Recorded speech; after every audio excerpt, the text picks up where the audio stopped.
Hoje nós continuamos o nosso estudo sobre a doutrina da Trindade. Já estamos há várias quartas-feiras estudando o assunto.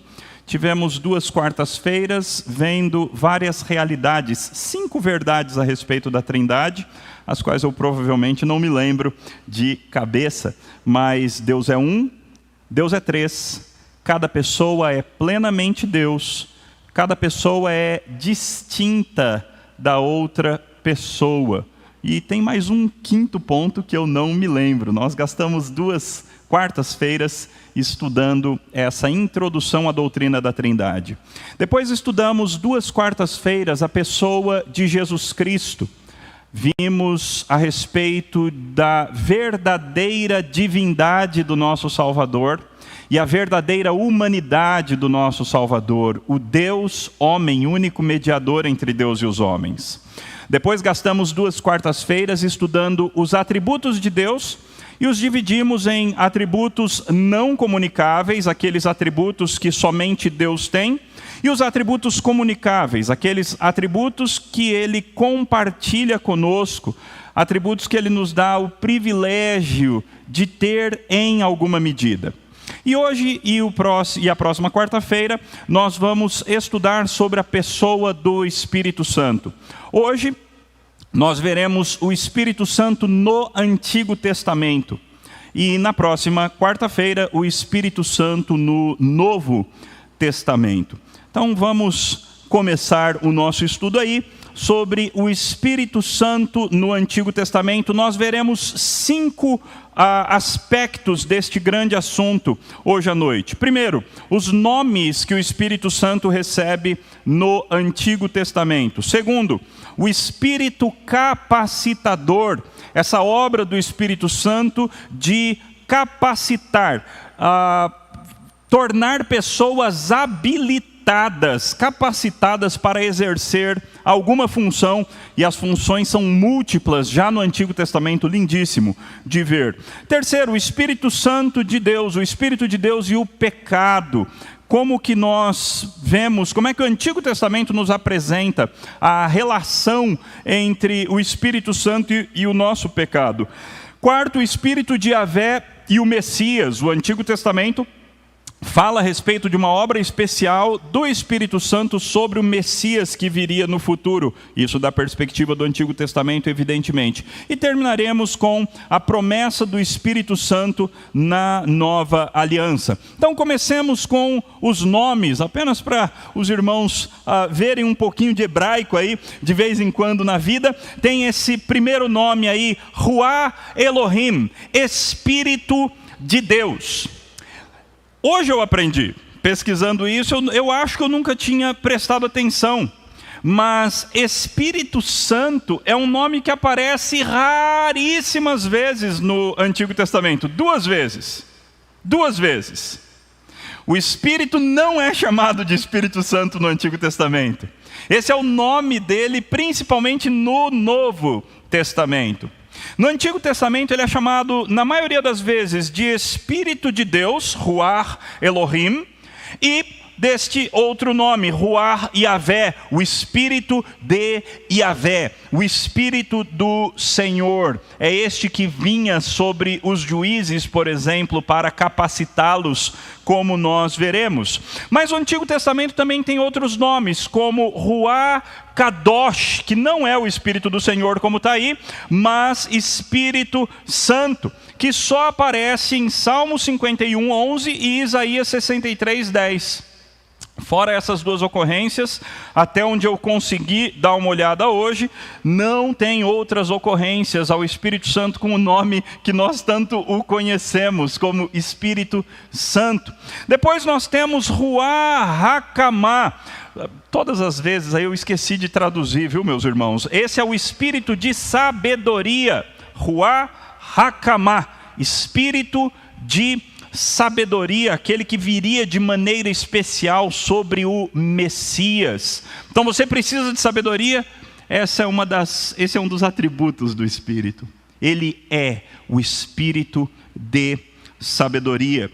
Algumas vezes ele aparece no Antigo Testamento como Rui, que significa meu espírito. É quando Deus, falando com os profetas, Ele fala: eu enviarei o meu Espírito. Olha que nome lindo do Espírito Santo. Ele é o meu Espírito, quando o Pai está falando a respeito dele.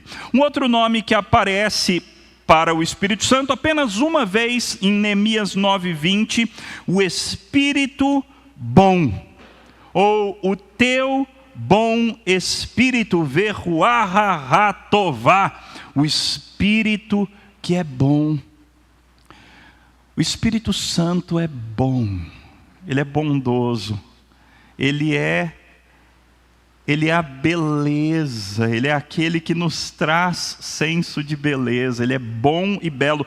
A palavra que é traduzida como bom aqui é uma palavra hebraica muito rica, que significa bom, mas bom em toda a sua amplitude, de todas as coisas boas que você puder aí imaginar. Depois lá em Isaías 4:4 nós temos um nome duplo do Espírito Santo: o Espírito de justiça e o Espírito purificador. Esse é o Espírito Santo de Deus, o Espírito de Deus, o Espírito do Senhor. Ele é o Espírito de justiça e Ele é o Espírito purificador. Faz sentido, não é? É exatamente porque Ele é um Espírito de justiça que Ele torna-se o Espírito purificador. O Espírito Santo não habita onde existe injustiça. Portanto, Ele precisa fazer uma faxina onde Ele entra, porque Ele é o Espírito de justiça, então Ele precisa purificar-nos. E lá em Isaías 11:2 nós temos 7 nomes do Espírito em um versículo. 7 atributos, por assim dizer, do Espírito em um só versículo. Falando sobre o Messias, o texto diz: repousará sobre ele o Espírito do Senhor, o Espírito de sabedoria e de entendimento, o Espírito de conselho e de fortaleza, o Espírito de conhecimento e de temor do Senhor. E esses 6 mais o primeiro, que foi o Espírito do Senhor. Vocês devem se lembrar quando lá em Apocalipse, João sobe na sala do trono de Deus e ele vê 7 tochas, que são os 7 Espíritos de Deus. Possivelmente uma referência a exatamente esse versículo. Por que ele é chamado de os 7 Espíritos de Deus, ou de o Espírito sétuplo de Deus? Porque ele tem esses 7 atributos. Não que ele só tenha esses atributos, mas o Antigo Testamento revela o Espírito Santo como tendo esses 7 atributos num versículo: Espírito do Senhor, Espírito de sabedoria, Espírito de entendimento, de conselho, de fortaleza, Espírito de conhecimento e Espírito de temor do Senhor. Esses são os nomes que o Espírito Santo recebe no Antigo Testamento. De novo, interessantíssimo, como Espírito Santo apenas 2 vezes, como Espírito de Deus e como Espírito do Senhor muitas vezes, e então algumas outras vezes com esses outros nomes. Segundo ponto da nossa lição sobre o Espírito Santo no Antigo Testamento. O Espírito no Antigo Testamento é revelado como o Espírito criador e mantenedor da vida. Ele é aquele que cria e Ele é aquele que mantém. Nós vemos isso logo no 2º versículo da Bíblia, quando diz: a terra era sem forma e vazia.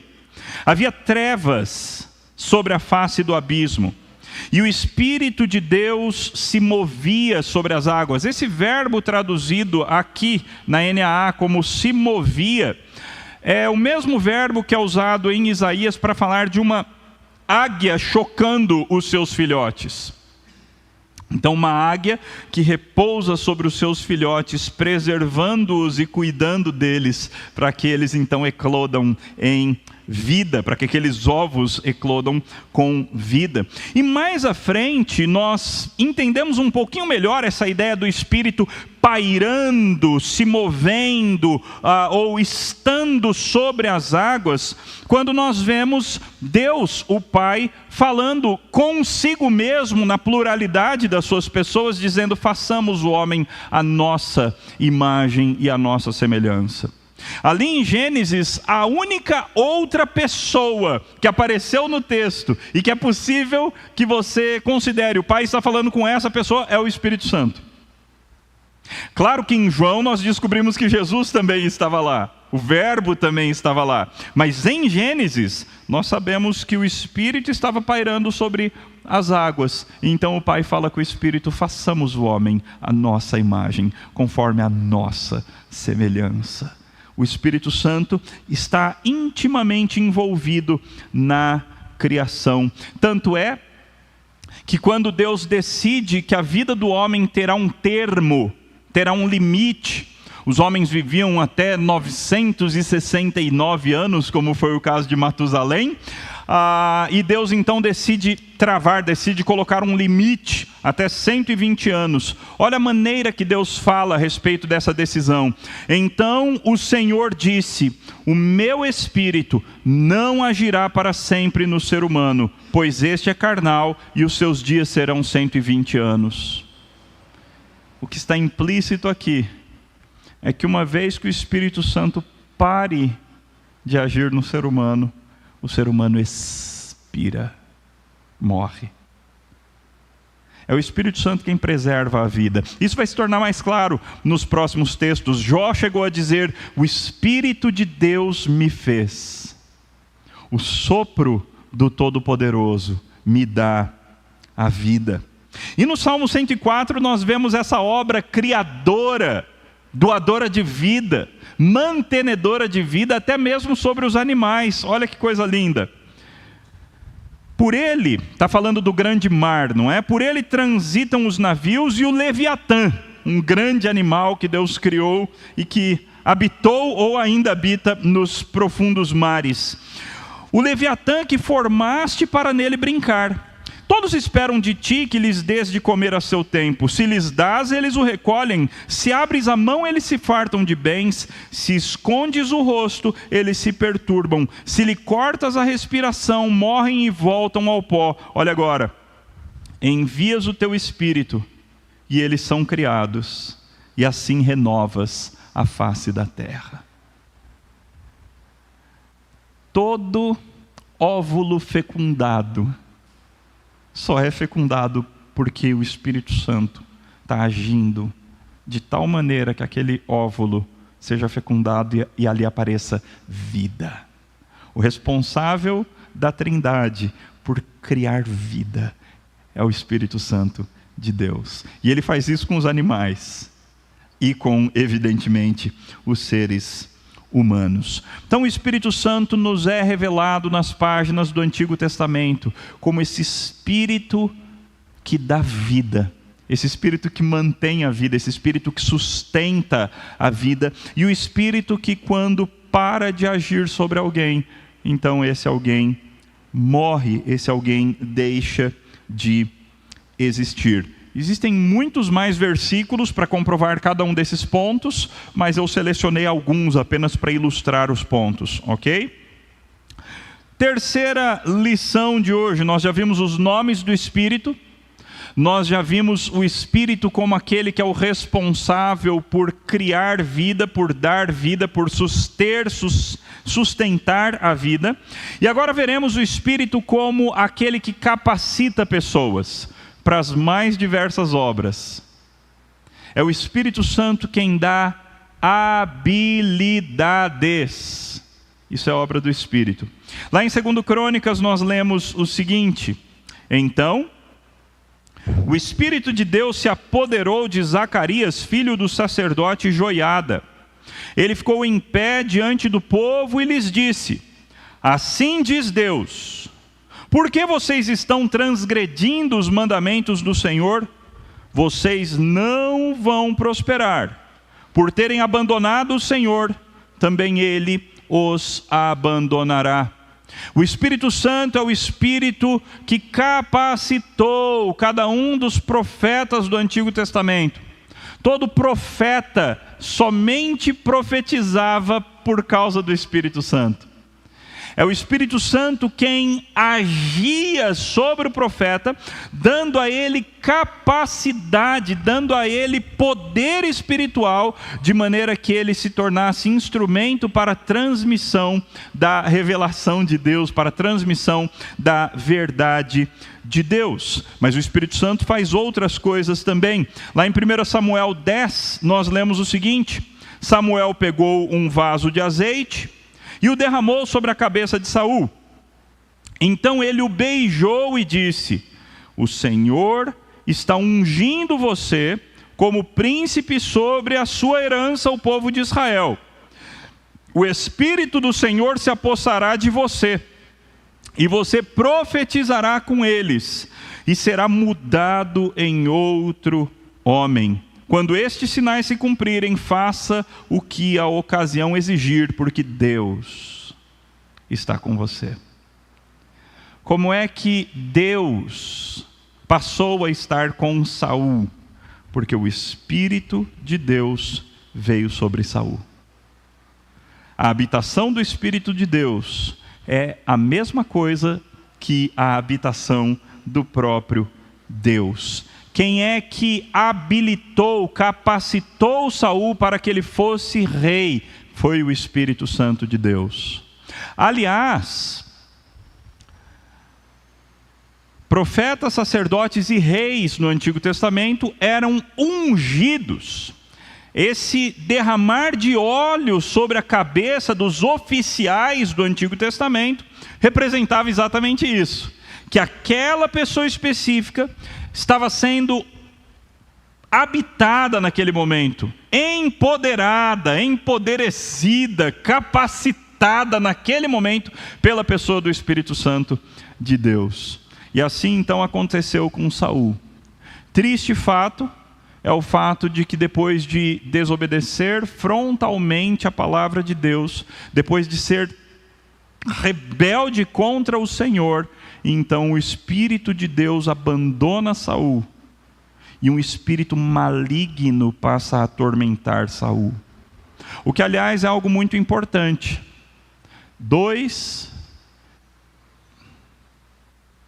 Eu ia dizer que 2 espíritos não habitam no mesmo corpo, mas isso não é verdade. Por causa do homem do Novo Testamento que tinha uma legião de demônios. Então, sim, 2 espíritos podem habitar um mesmo corpo, mas não naturezas diferentes de espírito. Onde está o Espírito Santo, espírito imundo não entra. Ok? Onde está o Espírito Santo, espírito imundo, espírito maligno não entra. E esse é o triste caso de Saul. Ele perde a habitação do Espírito Santo. E ele passa então a ser atormentado terrivelmente por um espírito mau, que inclusive vem da parte do próprio Deus. 1 Crônicas fala de um outro tipo de capacitação do Espírito Santo. Então o Espírito veio sobre Amasai, chefe do grupo dos 30, e ele disse: somos seus, ó Davi, e estamos com você, filho de Jessé. Que a paz, sim, que a paz esteja com você, e que a paz esteja com os que o ajudam, porque o seu Deus é quem ajuda você. Davi os recebeu e os colocou como capitães de tropas. Então, por vezes, você tem um profeta profetizando coisas que têm a ver com uma nação inteira. Por vezes você tem alguém sendo capacitado de maneira especial por Deus, um dos guerreiros de Davi, um dos valentes de Davi, nesse momento foi habitado pelo Espírito, e ele então profere uma palavra de encorajamento, vinda direto do próprio Deus para o rei Davi. Temos também o Espírito capacitador atuando em Sansão. É até bem estranho, não é? Por causa do baixo nível moral de Sansão, mas o fato é que tudo o que Sansão fez, ele fez no poder do Espírito Santo. Então, alguns versículos que nos mostram isso. Juízes 13, 25. E o Espírito do Senhor começou a agir nele, Sansão, em Maané-Dan, entre Zorá e Estaol. Aí o 14:6, então o Espírito do Senhor, de tal maneira se apossou de Sansão, que ele rasgou o leão como quem rasga um cabrito. Não dá para a gente ter certeza absoluta disso, ok? Mas provavelmente Sansão não tinha a imagem que a gente vê nos desenhos sobre Sansão. Ele provavelmente não era um cara fortão. Ele provavelmente era uma pessoa normal, sobre a qual de repente vinha o Espírito Santo. E é o Espírito quem dava aquela força enorme para Sansão. Era obra do Espírito Santo. Veja que coisa diferente, não é? Por vezes o Espírito capacita alguém para que essa pessoa profira palavras. Por vezes ele capacita alguém para que ele seja um bom rei. Por vezes ele capacita alguém para que seja um sacerdote, já que os sacerdotes também eram ungidos. E por vezes ele capacita alguém para que alguém rasgue um leão no meio. Olha que diferente. Mas isso é obra do Espírito Santo, conforme revelado em Juízes. Mais duas referências aí a Sansão. Então, o Espírito do Senhor de tal maneira se apossou de Sansão, que ele desceu até Asquelon, matou 30 homens daquela cidade, pegou as roupas deles e as deu aos que decifraram o enigma. Veja que o Espírito Santo é quem habilita Sansão a matar 30 homens. 30 filisteus, 30 homens daqueles que estavam oprimindo o povo de Deus na sua época. O Espírito Santo dá essa capacidade para Sansão dele ser um libertador poderoso nas mãos de Deus. Juízes 15:14, ainda sobre Sansão. Quando Sansão chegou a Leí, os filisteus foram gritando ao encontro dele. Mas o Espírito do Senhor de tal maneira se apossou de Sansão, que as cordas que ele tinha nos braços se tornaram como fios de linho queimados, e as amarras que ele tinha nas mãos se soltaram. A impressão nítida que esse texto dá é que as cordas estavam prendendo Sansão. Mas de repente, quando o Espírito Santo vem sobre ele, as cordas se tornam, não elas em si, mas por causa da força que ele recebe do Espírito, elas se tornam como se fosse um monte de trapo queimado. E ele então se liberta facilmente. É uma visão diferente, não é? Tanto da pessoa de Sansão, quanto da obra do Espírito. É o Espírito quem visitava, cada um dos juízes de Israel era visitado pelo Espírito de Deus, esse Espírito capacitador. Esse Espírito que nos habilita para qualquer obra para a qual Deus nos chame. Então, existem diferentes obras a serem feitas no reino de Deus. E o Espírito Santo é o responsável por nos habilitar, nos capacitar, nos dar poder para desempenharmos a obra que o Senhor tiver para nós. Até mesmo as artes. Olha só, Êxodo 31, 2-5 diz assim: eis que chamei pelo nome de Bezalel, filho de Uri, filho de Ur, da tribo de Judá. Isso é Deus falando. E o enchi do Espírito de Deus. Olha aí, de habilidade, de inteligência, de conhecimento em todo artifício, para elaborar desenhos e trabalhar em ouro, prata e bronze, para lapidação de pedras de engaste, para entalho de madeira, para todo tipo de trabalho artesanal. Olha que obra mais linda e maravilhosa do Espírito Santo. Capacitar artistas para que eles apresentem um templo maravilhoso e lindíssimo para a glória de Deus. Aliás, Deus sempre fez questão de beleza no seu templo. Sempre fez questão de beleza. O tabernáculo era uma barraca desmontável para ficar perambulando pelo deserto. Era isso que era o tabernáculo, uma barraca desmontável para andar pelo deserto. Ainda assim ela era cheia de ouro, cheia de azul, cheio de púrpura, cheio de fios de ouro bordados, vários querubins, várias romãs pintadas. Era a coisa mais maravilhosa. Os utensílios, todos de boa madeira recoberta de ouro. Deus gosta de arte. E o artista é o Espírito. Quem dá a arte para o artista humano é o Espírito Santo de Deus. Por isso a glória é dele. O Espírito capacitador nós o vemos também em Zacarias, onde nós lemos: não por força, nem por poder, mas pelo meu Espírito, diz o Senhor. Quem faz é o Espírito. Isso é tão importante, irmãos. Se a gente colocar isso na mente e no coração, isso vai tirar muito peso das nossas costas. Nós não conseguimos fazer nada, irmãos. Quem faz é o Espírito. O que a gente precisa, então, é essa intimidade, essa dependência, essa busca sincera pela pessoa do Espírito Santo. A gente precisa de amizade com o Espírito, de tal maneira que Ele nos capacite, de tal maneira que Ele nos transforme, de tal maneira que Ele transforme os outros a quem nós queremos ser instrumentos de transformação. Veja, qual é o poder que qualquer um de nós aqui tem para converter uma outra pessoa? Nenhum. Os melhores argumentos, a melhor eloquência, as melhores palavras, os maiores poemas, nada consegue converter um coração. Quem faz é o Espírito.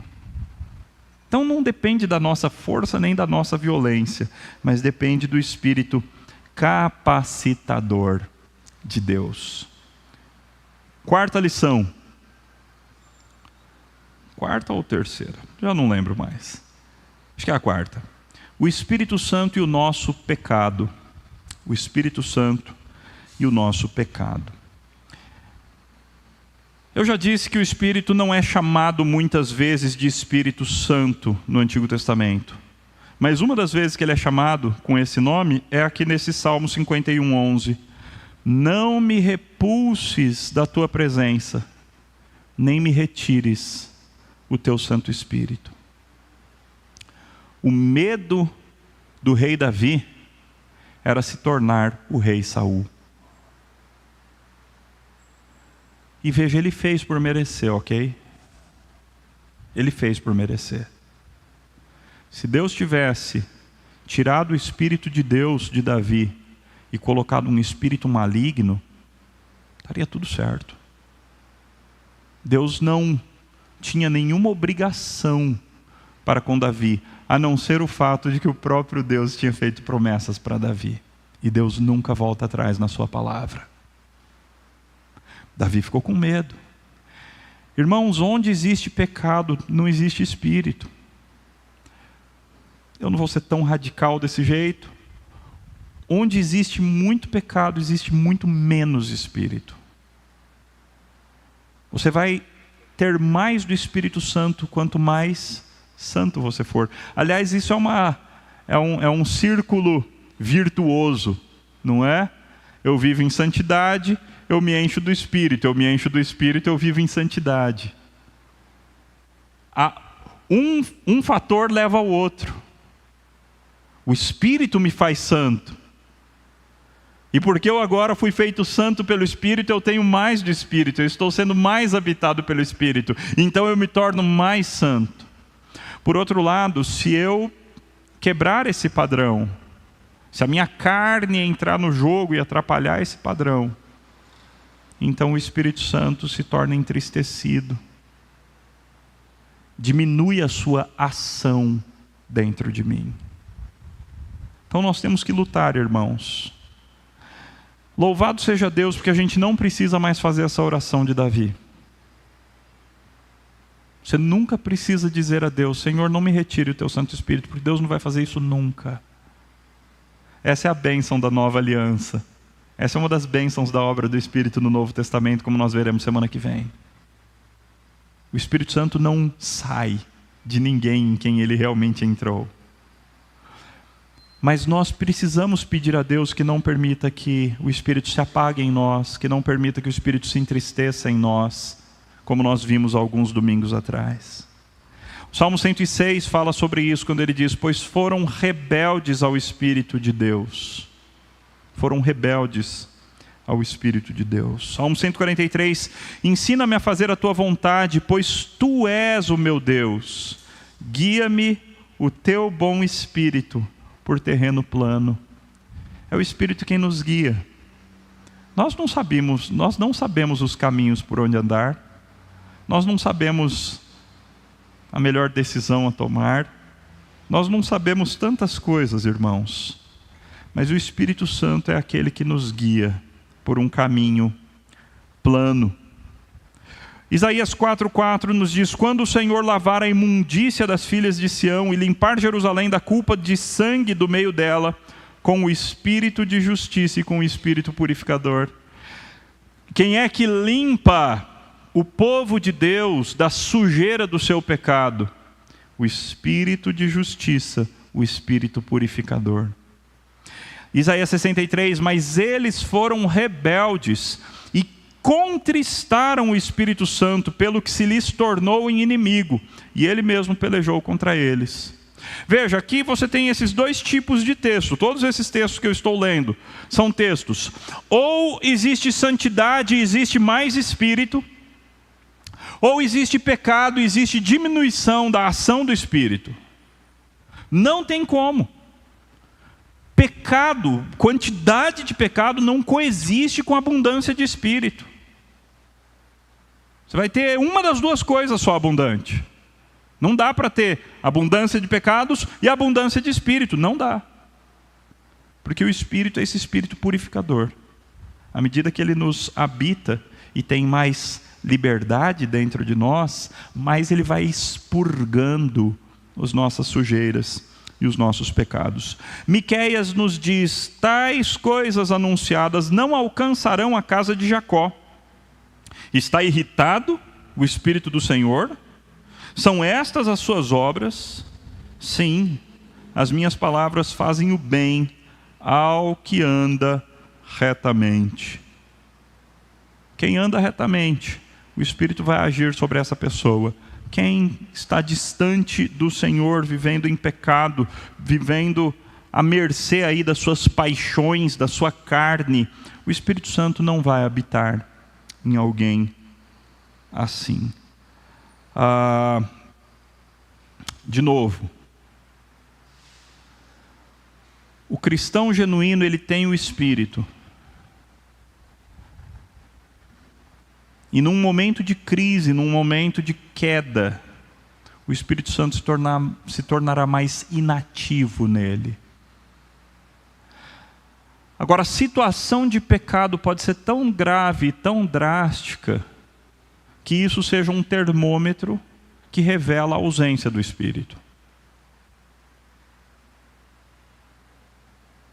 E aí nós temos textos lá de Hebreus que falam coisas grandiosas a respeito disso, que talvez serão tratadas na próxima semana.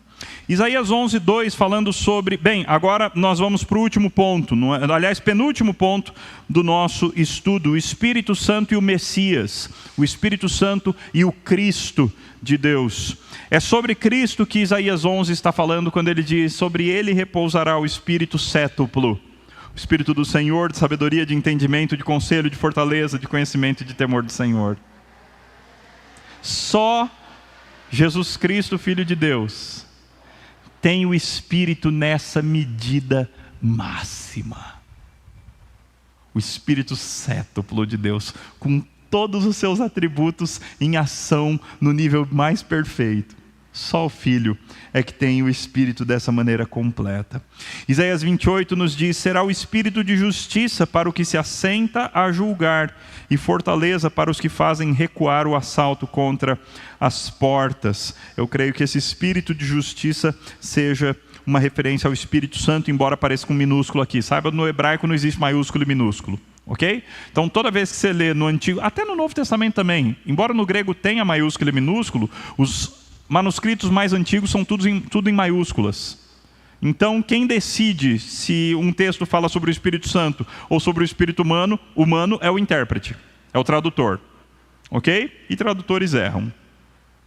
Isaías 42 nos diz: eis aqui o meu servo, está falando de Jesus de novo, a quem sustenho, o meu escolhido, em quem a minha alma se compraz, pus sobre ele o meu espírito, e ele promulgará o direito para os gentios.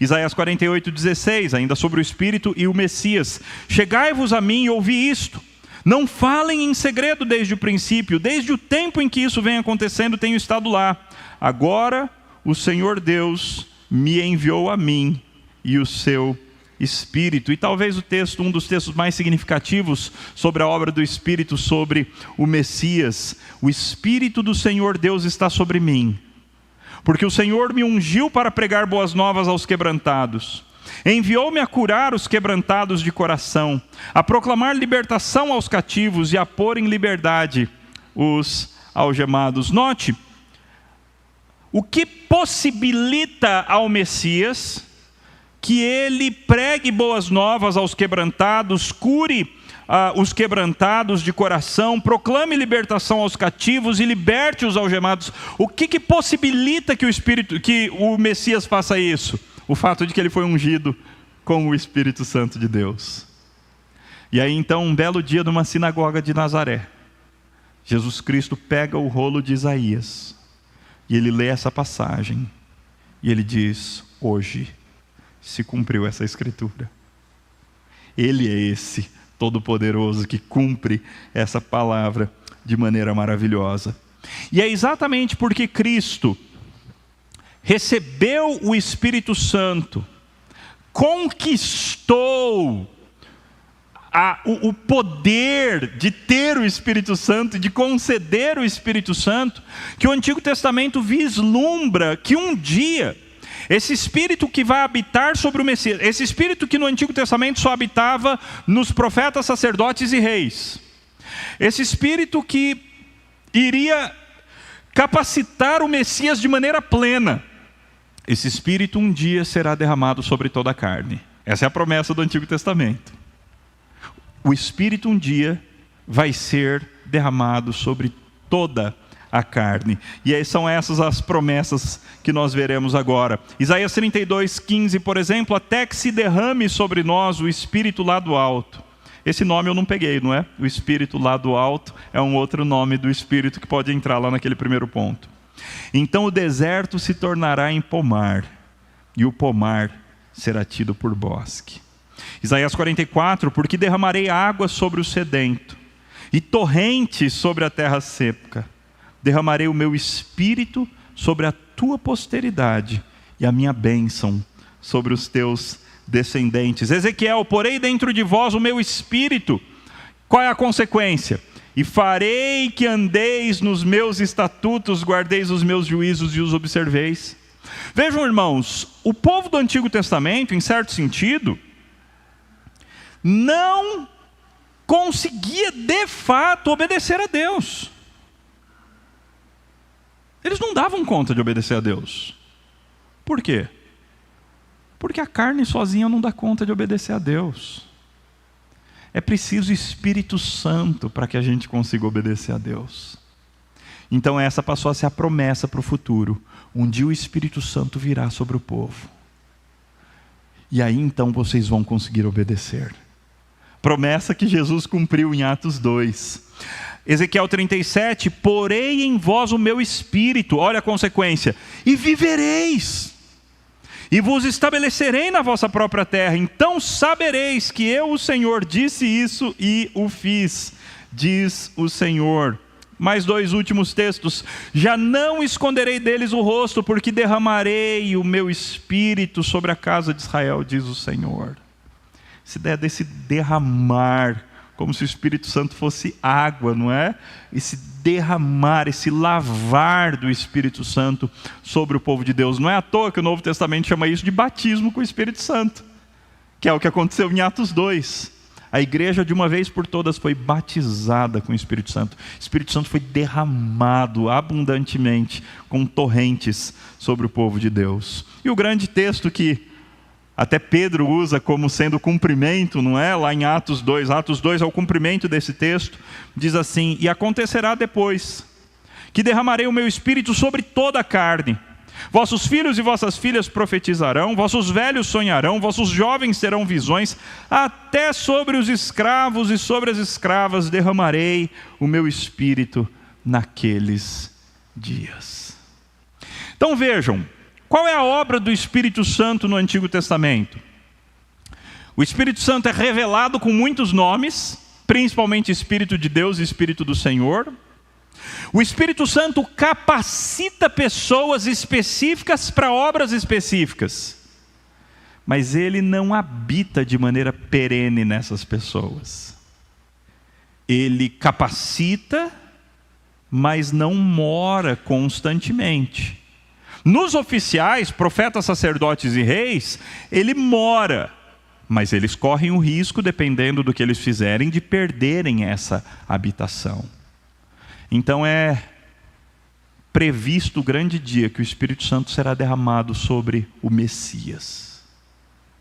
E então o Messias será aquele que vai trazer o Espírito Santo para toda a carne.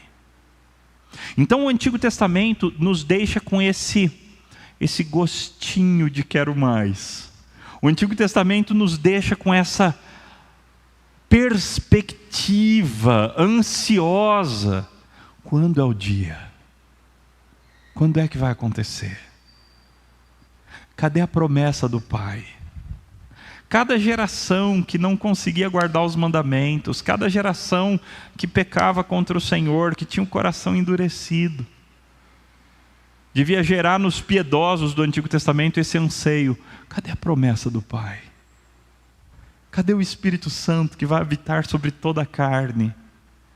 E aí, finalmente, o Novo Testamento é o grande cumprimento dessa maravilha.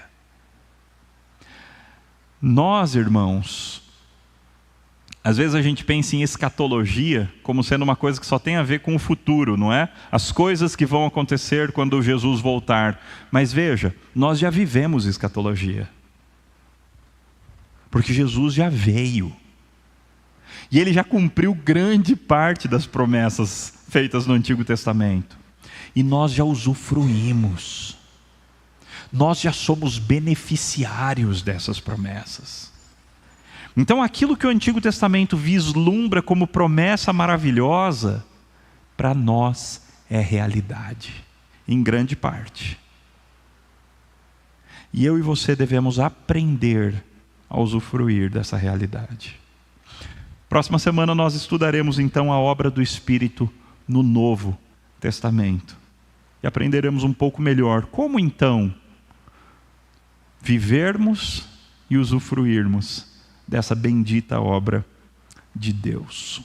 Nós vimos os nomes do Espírito: o Espírito capacitador, o Espírito de Deus que não comunga e não habita junto com o pecado, o Espírito que vem sobre o Messias e o Espírito que foi prometido para a igreja, coisa que nós já temos hoje. Vamos orar. Pai querido, obrigado pelo Teu Espírito.